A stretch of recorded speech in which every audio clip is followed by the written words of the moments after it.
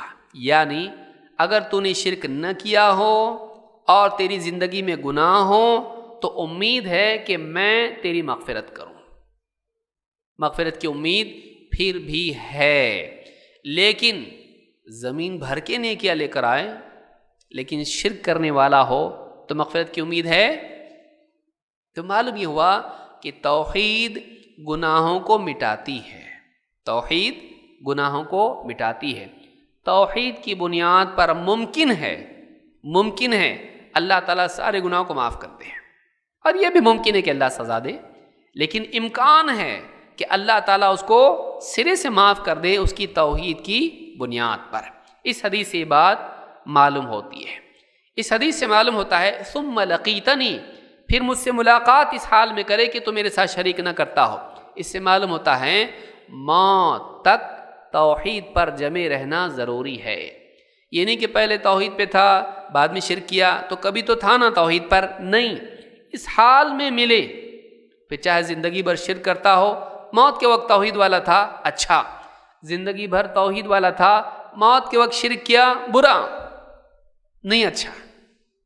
تو معلوم یہ ہوا کہ اللہ سے ملاقات کے وقت، مرتے وقت توحید والا ہونا چاہیے۔ تو توحید کا اہتمام موت تک کرنا چاہیے۔ اس حدیث کو امام ترمذی نے روایت کیا ہے، اور صحیح الجامع صغیر میں حدیث نمبر 4338 پر شیخ الالبانی کہتے ہیں حدیث حسن ہے۔ صحیح الجامع صغیر حدیث نمبر 4338۔ یہ ہوا دوسرا باب۔